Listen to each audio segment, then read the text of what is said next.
Hey, Julie, how are you? How are you? Doing good. It's lovely to meet you. I have my book here too. This is my setup just because I just got finished doing the SEBA conference. So I just spoke at the Southern Independent Booksellers something luncheon, and it was virtual. So this is like this is perfect that we did it right after because I'm like, I'm Oh, good. I'm a little bit more glitzy and glamorous than I normally am. Oh, well, me too. You don't see me in my writer pajamas. Well, I put on some makeup today. Always a plus, right? Always a plus. Yeah. How did your book meeting go? It went well. It was a conference, so there was I think 90 to 100 booksellers there. Hmm. So it was good. It was just kind of a way to introduce them to me and the book and that sort of thing. And yeah, I thought it went well. It was five other authors besides myself, so I thought it went well. An hour is just so quick though It when is you're on a pretty. panel. It goes really quickly, but Yeah. it's good. Yeah. We do a little bit of work with Libro FM. Are you familiar with them at all? No. They are the audio digital platform that supports independent bookstores. Yes, I did know that. I Yeah, did know that. Yeah. yeah. Okay. So it's like shopping at your local bookstore, which I love. Oh, good. Yeah. Yep. So this, I have to tell you, this is the highlight of my day. Yay. So thank you for saying yes. Is it okay if I record this? That way I can be much more present in it Right. and not be Not taking have to take notes. notes and all of that Yeah, for yeah. sure. So how do you feel as you begin the excitement of promotion and the book being where it's at? Yeah. Well, I just got Lisa Wingate's amazing blurb last night. She sent it to me like 10 o'clock at night, so I could not go to sleep because it was just that fabulous. So I have to say that today, in particularly, I'm feeling quite high. Just for someone of her status. I read Before We Were Yours and couldn't, like, I just, there's certain books that I read that I'm like, there's no way I could have written that. And there's some books that I read and I'm like, I could have probably wrote that. Her writing to me is, I couldn't do it. And so I'm even more excited about it. Do you know what I mean? It's like kind of as a writer, I read to learn craft and Mhm. also to be entertained. And when a book is doing both, then it always works out for me. That is not the question you just asked me, but You know, I have to tell you, as you're saying that, one of the reasons that I reached out to, is it Lila? Is that, because all I do is oh, interact. Leela. Leela. Uh, When I reached out to Leela, we had just had the book chat with Lisa Wingate, and I was so giddy almost when I asked her what was on her nightstand, and she said The Yellow Wife, and I was like, oh my God, I just finished it. It was so good. Did you read her book, The Book of Lost Friends, yet? that one I have. I haven't read that one. I read Before We Were Yours, so but Okay. I do have the Book of Lost Friends. Well, here I just got chills over this because we did the Book of Lost Friends, um, and then we did a Lisa Wingate round. So the Book of Lost Friends was maybe this is September, August, maybe it was June or July. It was the Book of Lost Friends because we had done Before We Were Yours, and you got to read it because it's like a piece of the puzzle. So we did the Book of Lost Friends, and then to kind of celebrate that, or to do kind of a live chat, we had the Whitney Plantation, the executive director from the Whitney Plantation, come on. Wow. And she spoke, and the conversation was geared towards the life of a female slave and motherhood in that aspect. Oh, wow. So we read the Book of Lost Friends, then we were able to meet with the executive director there, then we met with Lisa Wingate. And during this time, did you read the op-ed from the New York Times, my body is a monument? No, I need to read that. I have to send it to you. So Okay. all of these things, it was one of the best op-eds, and she talks about, this is when the monuments were in I can send it to you because I have it bookmarked. Oh, okay. Yeah. Perfect. um and it was when the monuments and taking down the monuments, and it's a wonderful op-ed, and she talks about being a very light-skinned Black woman and how her body is a monument to slavery, and not, it's not necessarily a good thing, you know, she wasn't saying, but Right. she was saying, I am in this position not because of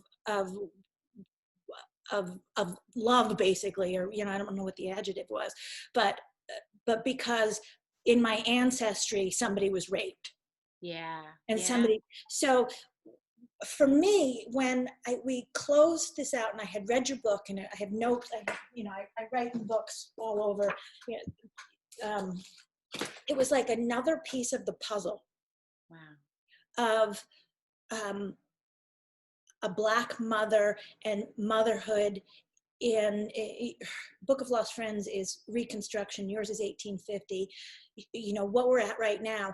And my mind was just kind of spinning Mm. of, and you know, of how history, this aspect of history in pulling it all together is, um, you know, your mind churns and you become more curious and you become more um, educated. Mm-hmm.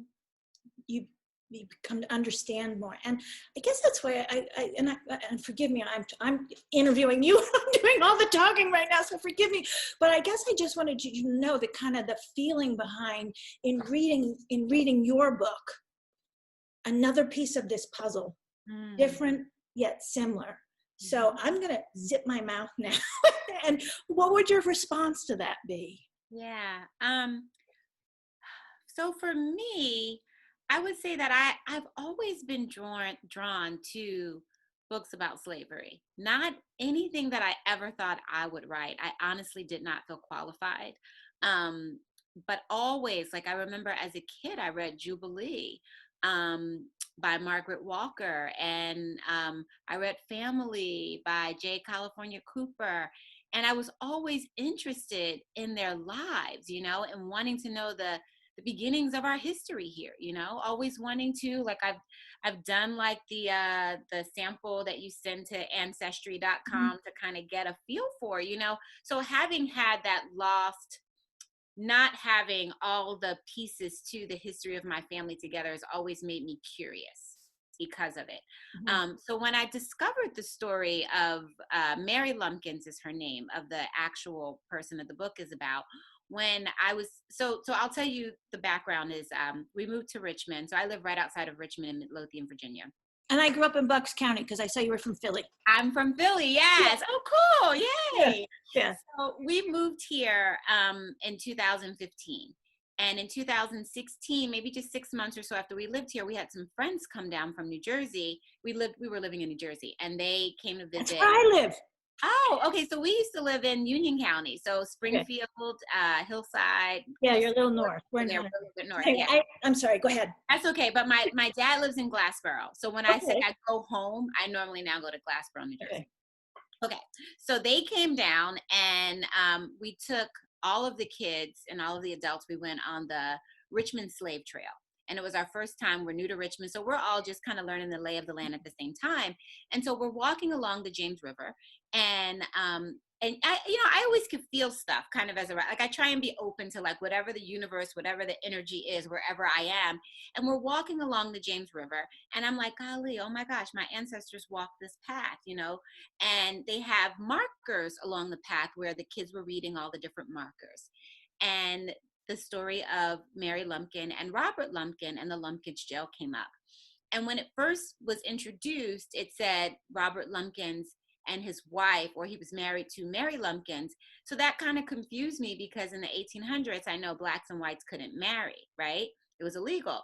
And so I thought, could he be black? Like, I know that I've read like the known world where there were black people who owned slaves. And so my mind now is just like all over the place. And it said that they had 5 kids and they lived on a half acre.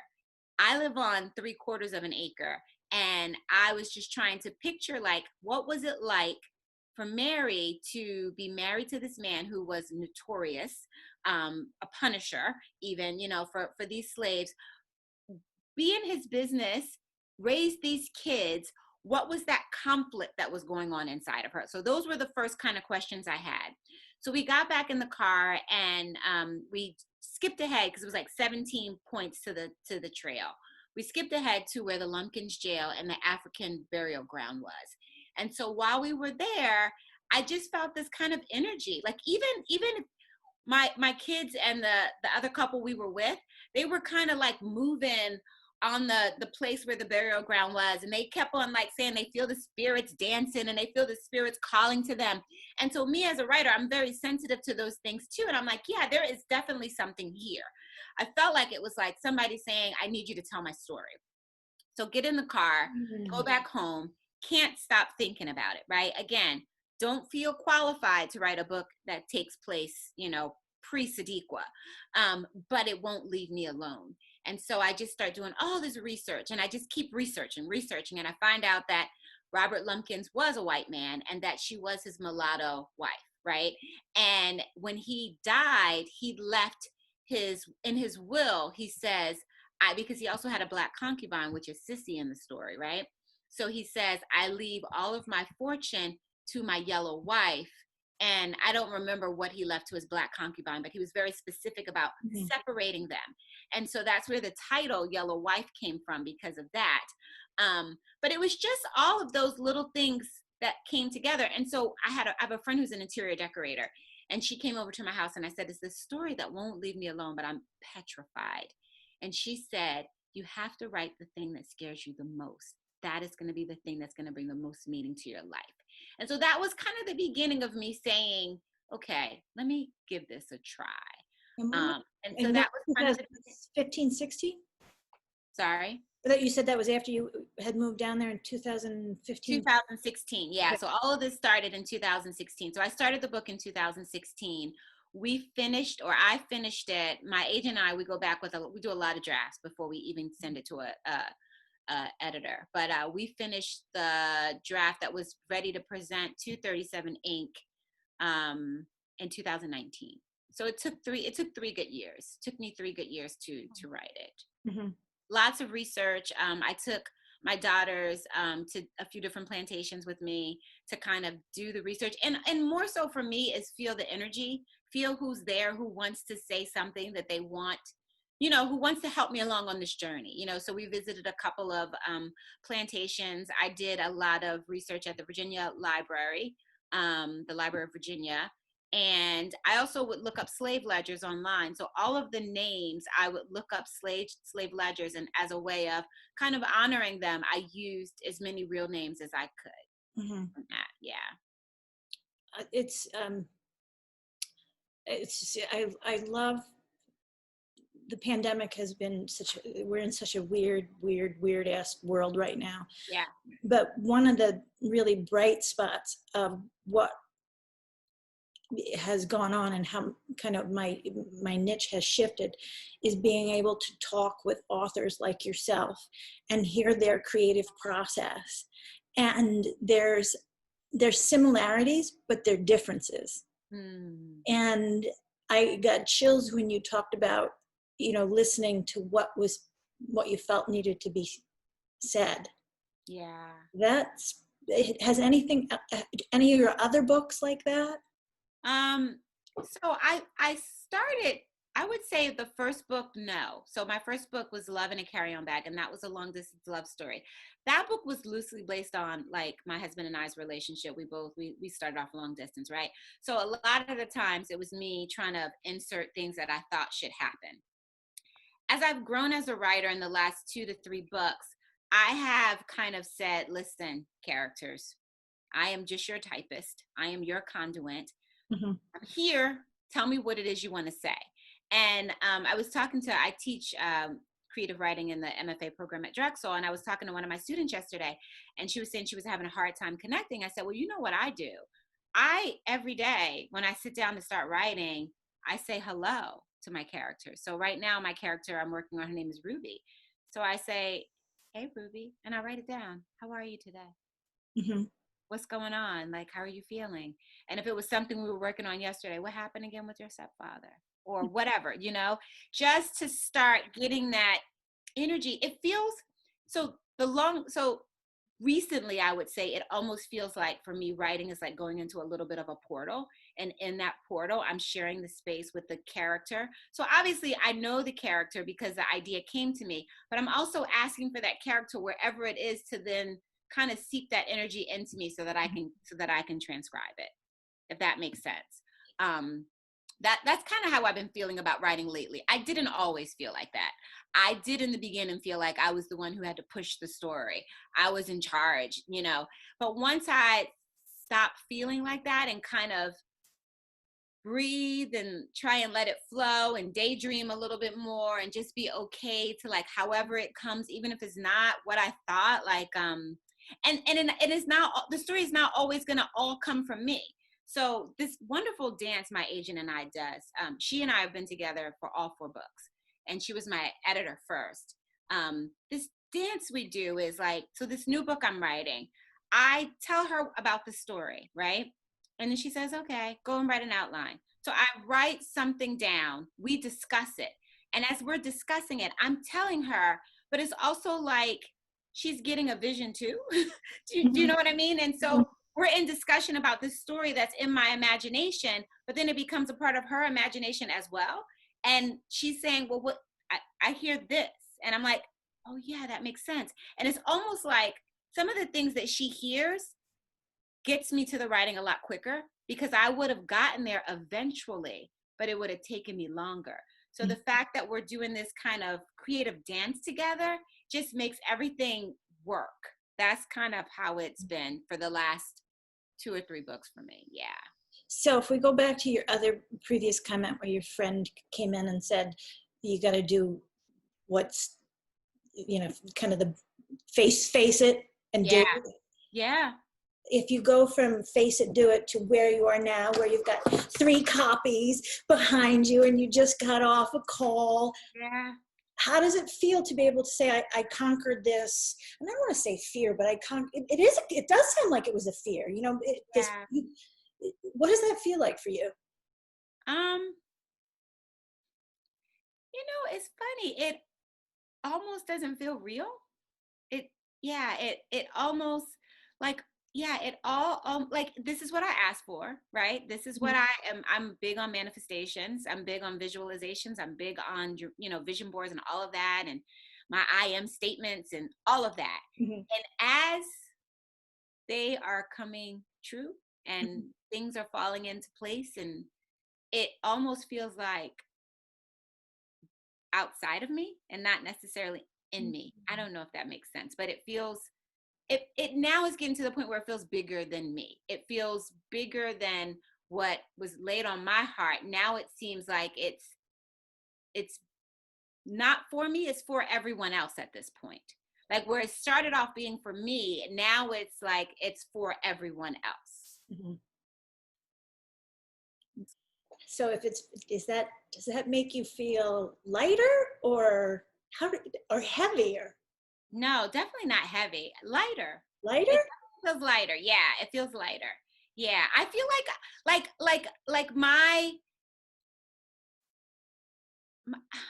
I guess my prayer is that the book goes into the world and that I release it. That's what I'm trying to say. I've released it at this point. And so I have released it for it to go in the world and do what it was intended to do. I was the typist, the conduit. I was the person who the vision came through. I did everything that I thought I needed to do. And now I release it and I wish it well. I don't So know. like Yeah. releasing it with grace. Yes, releasing it with grace. Yes, because now it doesn't feel like it belongs to me anymore. Now it feels like it's for my readers and for everyone else and the students that will learn from this book. It's for them now. It just came through me.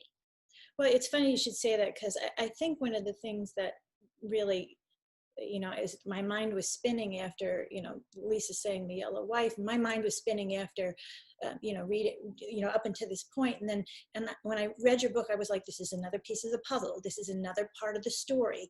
And and if I were a college professor or a high school professor teaching the course, I would say, you have to read this book, this essay, and do this, and come back with me with, I don't know what your own thesis on it or whatever. I'm not, Yeah.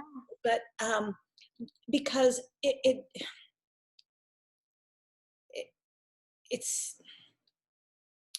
it's it's just, I don't know. One of the other things about with all the authors that I've talked to is that there's such an underlying current of love that, underneath it all, when you talk with Lisa Wingate, it's about knowing where you came from. And when I talked to Janine Cummins, it was about what would you do as a mother? And,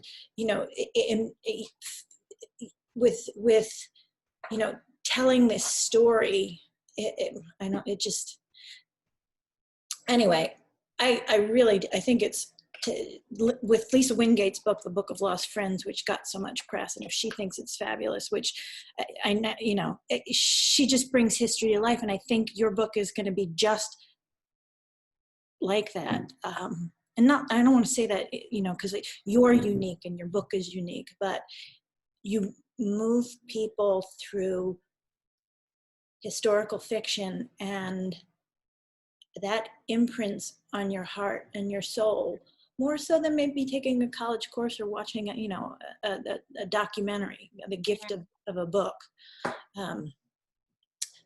So tell me a little bit about yourself. You're a mom of three? Yeah, so I have three. I have a 12-year-old, 15-year-old, and a 16-year-old. And where we live in Midlothian, we are a virtual school.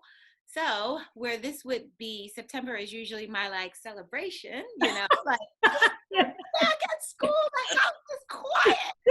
I am writing. I was telling my husband yesterday, because I had to give my son my office, because I don't want them working in their bedrooms for school, just because I just feel like they need the separation.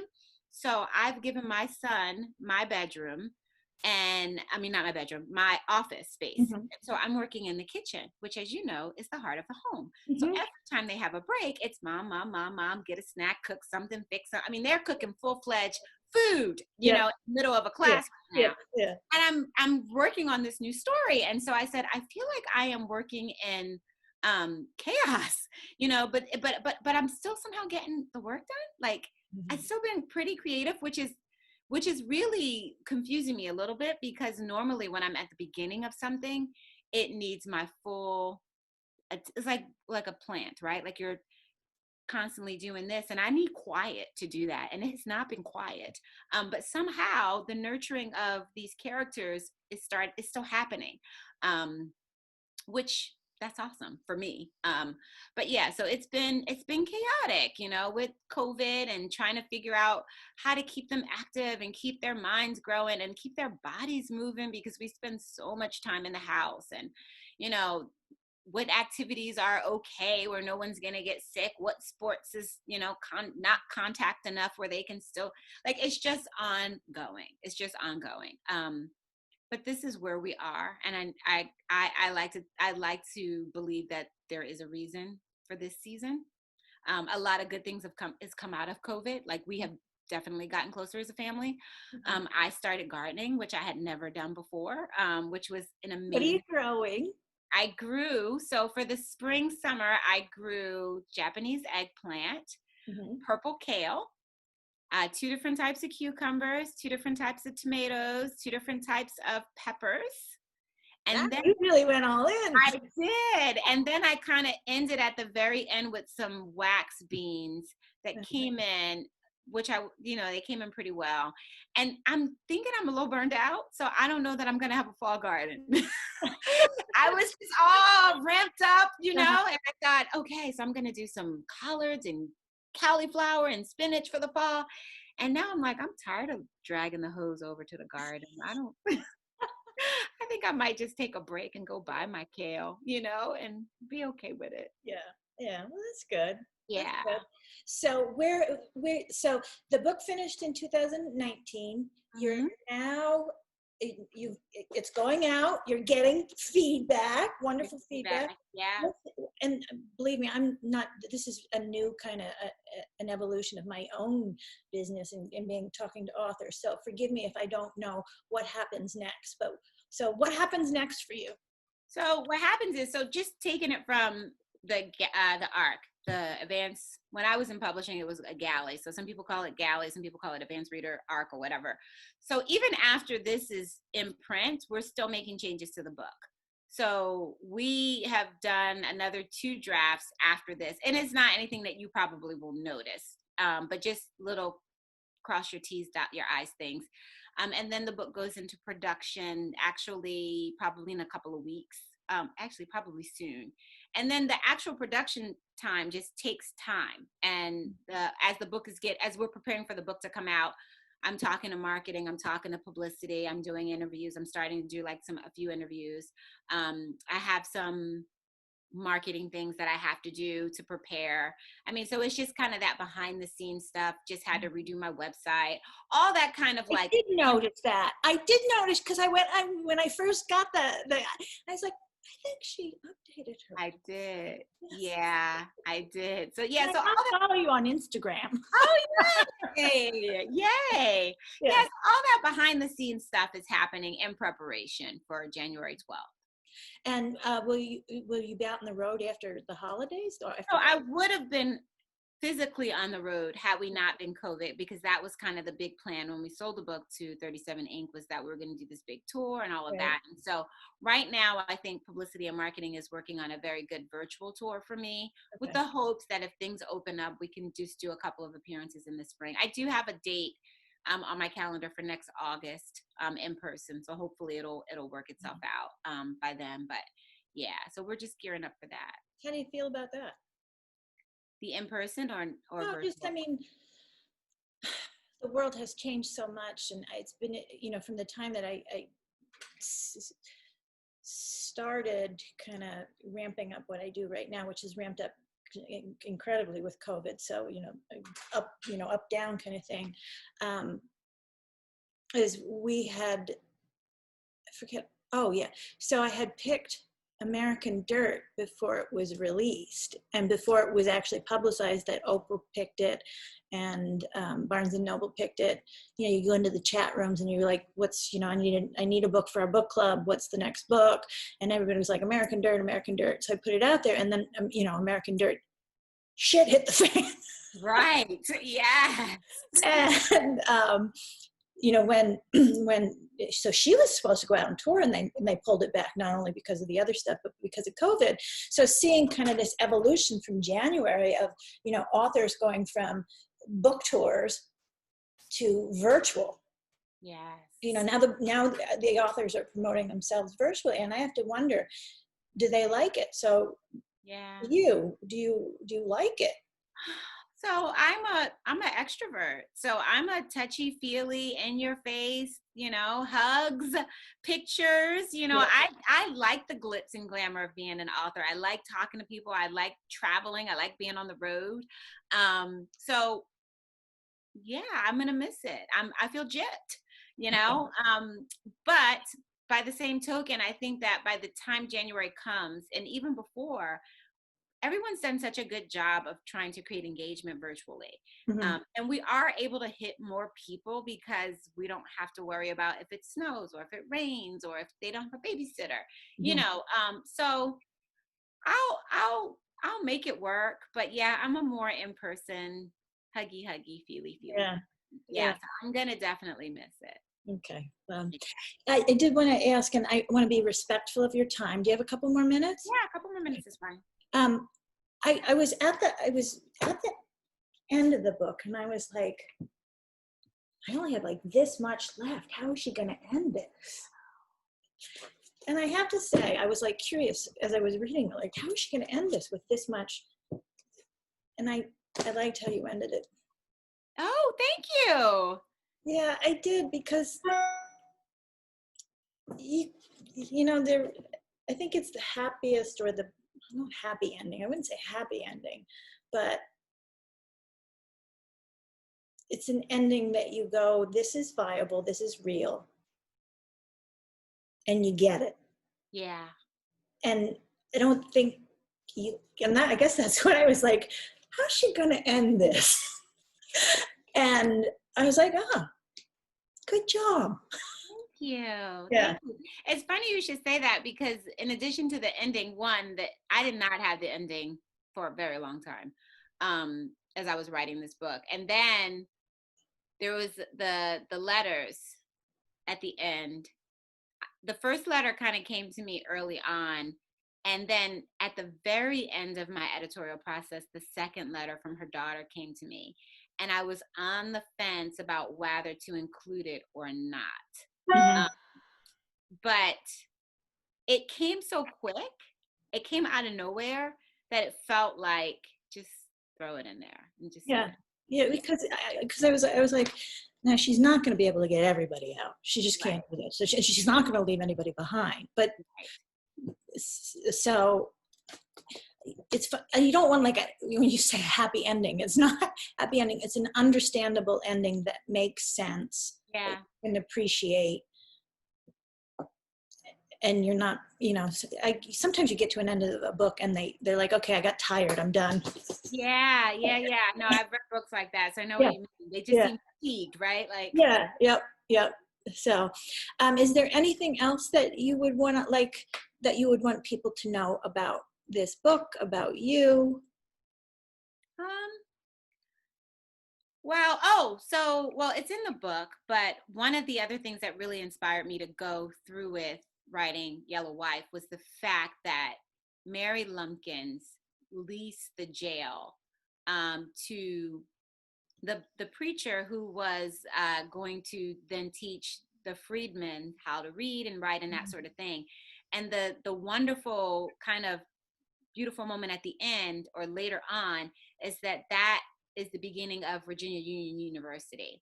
And Virginia Union University, here we just call it VUU, was one of the first HBCUs, historical Black colleges. And so it just brought me a lot of joy to be able to bring that part of the story into the story Into kind of the, thing. Yeah, just to connect those dots, and because a lot of people probably they don't know that, and so to be able to bring in that historical fact, because the school is still in uh-huh. existence here in Richmond and it's thriving and doing well, Yeah. so it's a nice way of tying it together. So that was pretty wonderful for me. The other thing I know about Mary Lumpkins is that the daughter who stays behind, Birdie, she stays with her mother, and we don't know why. We don't know if she stayed with her mother because she was browner and she couldn't pass. We don't know if she stayed with her mother because she was too young and just decided we don't know. So I had to kind of imagine, what happened there. Mhm. One of my favorite scenes, I would say, which broke my heart, was the scene with her son Ben, who died. I actually wrote a much longer version of it, and in editorial we had to cut it down. But I just really I loved that because I felt like in those times women were, we were responsible for our own medicine, and even when doctors did come, you had to depend on teas and herbs and all of that. So writing kind of like that medicinal part of the story and the roots and the healing, all of that was just really wonderful for me to learn. Mhm. um I don't know that Isn't it what Conjure Woman's about? I just heard about Conjure Woman actually yesterday, so I have it on my list of books to pick up. But she's British, but she lives in New Jersey, so I said, oh, I got to support my Jersey sisters. Well, So what I found, because when I was looking at what do I want to do next, and like historical fiction, that came up. And then in the Book of Lost Friends, they referenced the Conjure Women. yeah, the So, book, yeah, I'm gonna tell you, I literally was just talking about this on Monday. I'm trying to flip back through my notes because that book just came up in conversation with one of my Drexel students, and she's because we were, everybody, we always exchange like, what book are you reading? And well, she that was one said, of my right. next questions. What's the book you're reading? What's on your nightstand? Yeah, so that book came up, and I wrote it down so that I'm going to pick it up. I am reading right now. I'm reading Such a Fun Age by Kylie Reed, Okay. and next on my list, and I'm reading really slow. I feel bad because I've been saying I've been reading that book for a couple of weeks now. But next is Memorial Drive, is the next book, and that's a memoir. And I know the author, she had won like a poetry award, a big poetry award, a national something. But I heard really good things about that. So that's what's next on my to-do read. And then I have a friend here, Stephen Smith, who writes historicals for children. He lives in my neighborhood. His kids, they go to the same school, and he's self-published. So he asked me to take a look at his latest book because he's written a little bit about the civil rights, and he Mm-hmm. wants me to just kind of make sure that Mm-hmm. I think when a white person is writing about a Black subject matter, they just want to make sure that it's, not offensive and that sort of thing. So his book is also on my bedstand to read. So lots of reading coming up. And one more question that comes, I'm trying to find questions that make the Walking Book Club, our questions kind of some special questions. We're about healthy body, happy mind. Yeah. And we're really an audio book club. What do you do for yourself, or if you were to give some pearls of wisdom for healthy body, happy mind, what do you do for yourself? Yeah, I don't skip more than 2 days without some sort of exercise. So if I didn't exercise yesterday, I have to do something today. I meditate every day, Monday through Friday, at least 10 to 15 minutes. I do a lot of meditation. Um, I I love hot yoga. And before COVID, I was doing it maybe twice a week. I just feel about Mm-hmm. COVID, right? So I haven't done Just that put an lately. email on that this morning. I was just like, I just Um, can't go back. I'm I know, sorry. and I really want to. So I miss all my classes. I miss hot yoga. I miss weightlifting classes. I miss all of that. But so now I'm mostly walking and running, which I'm getting kind of bored with. I joined a hiking club last week, and so I went on my first hike with them last Saturday, which was Oh, amazing. that's good. We did that in Northern Virginia, so that was pretty fun. And one of my treats when I'm really trying to just take care of my mental is take a bath and put on some really good music. Put some bath bombs in there, some salts, good music, and just sink down in the tub. So that's one of my treats for myself as Good, well. good, Yeah. good. Well, this has been really, it's really, so it'll be the highlight of my week is, to interact with you and hear more about your story. And is there anything that you like? I'll run anything by you that I put out there. Sure. That Um, sounds great. Writing is not my forte. It's not something that I necessarily like to do. But when I have a message or a thought or that then writing is the medium, and I really feel like there is something about these last couple of this experience that I need to write about, that I need to put out there. Mhm. And and I want to thank you for your time. And so I will run anything, if you want me to run anything by you, if you're pressed, if you want to put me in touch, because I know Janine Cummins was really, and understandably so, she was like, don't record me. Everything goes through her press. And Oh, wow. but if there's Yeah. anything that you certainly when I get to that point, I will run it by you. If you want me to run it by Leela, anything like that. And Why don't you send it to both of us? Why don't you correspond with both of us? And so that way, if I don't respond, well, I'm going to respond. I'm pretty good about like my emails, but just so that we have a backup. If yeah, something arises when, yeah, definitely. I want to be really yeah, respectful because when you put yourself out there, you make yourself vulnerable, and I want to respect that. We're human, and this is a labor of love. And I hope you can already tell that I am a supporter of the Yellow Wife and a supporter of you. And I yeah. actually did do a couple hashtags. I'm not a big Instagram person, Oh, but yay. there, Yeah. your hashtag is there out there now, and so is your name Okay. as a hashtag. Thank you. I appreciate Yeah, that. so I will start to and if is it okay if I start to promote it? Oh yeah, for sure. Okay. Please do. Okay. And actually pre-sales right now is kind of what our focus is on. So yes, all the promotion we can get. I mean, pre-sales is a big part of, making the list. So Yeah. yeah, by all And then means. do you have a narrator doing it yet? I would imagine they're going to do it. So we don't have it picked. The person is not picked out yet. we were just talking to Simon and Schuster maybe last week, and they said they probably will start in November. Okay. It probably doesn't take that much time. I thought it would have been done by now, but actually it's good because we've just put like the finishing touches on the actual book. Mm-hmm. So I think by November they should have someone in studio kind of doing the voiceover and that sort of thing. I know that Robin Miles did Second House from the Corner, which is my second book. Okay. So she was the narrator for that. So she did a really good job. And then there was me. My third book does not have an audiobook. That's St. Martin's Press. They're re-releasing it in March. So I'm not sure if they're going to re-release it with the audiobook or not. Well, if you get the chance, or if you want to, so we walk and listen, or move and listen, garden, chores, cooking, blah, blah, blah, blah. But the narrators on the Book of Lost Friends are really good too. Oh, okay. I'll take a look at that. Yeah. Yeah, and January LaVoy, she's pretty well known. A couple of them have had Audi awards, so. Okay, I'll definitely take a look at that. Yeah. Thank you for that. Well, I hope every time I have one of these calls, I feel like I've made a new friend. And then we go off into our own little worlds. And but please, please, please, if I'm going to promote it. I loved it. I love this time with you. I think when the world when you're on the right path, the world conspires to move you forward. For sure. That's my slogan, So yeah, absolutely. Yeah. And I think that's what I was trying to say about manifestation. Like, I feel like I'm just kind of now moving in the path that I've asked for, right? So like everything now is conspiring to give me exactly what I asked for. And now it's almost like, okay, I asked for it and I'm giving it away. I guess what I was trying to say about the book. And I get that.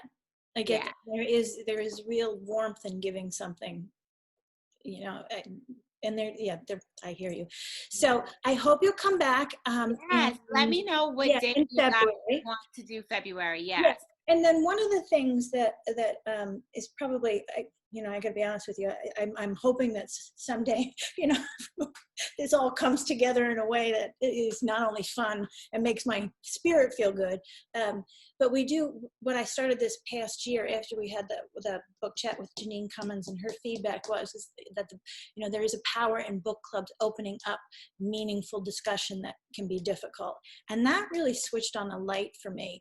And we did her book chat, and it was linked back to, if you wanted to participate in it, we asked for a nominal donation, a small donation, and hers went to the International Rescue Committee. Lisa Wingate, we did Feeding America. So if at that point you would like to do a heart and soul book chat with us, okay, that we would, it would be about your book, but I'd ask people to make a contribution to, a humanitarian cause or a charity that makes sense with the book, but also is something that you feel strongly about. I'm so glad you asked me that, because that's such a good thing for me to start thinking about in advance, because I'm sure you're not going to be the only person to bring that up. So I want to really sit and think about, a charity that I think would benefit. Yeah. I mean, maybe it's education, because you're a teacher. I'm a teacher. I guess I am a teacher. But you said Drexel. I know. I guess I don't think about, when I think of a teacher, I guess I think of like 9th grade English teacher, because they're smart. So come back if you want to do that. No pressure. But if you want to, people really like it, because they feel like they're giving a little bit back. And if everybody gives, donations usually range from, it's a tough time for people. So I don't, I try not to put any kind of high pressure. But if you buy a cup of coffee, for a cup of coffee or a pizza or a manicure, together we can make a difference. So yeah, for sure. I definitely will keep that in mind. That's a great question. Thank you for that. All right. Well, I hope to stay in touch via email. Sure. And I'm so excited for your book, for everybody to participate in it, and then have you back in February.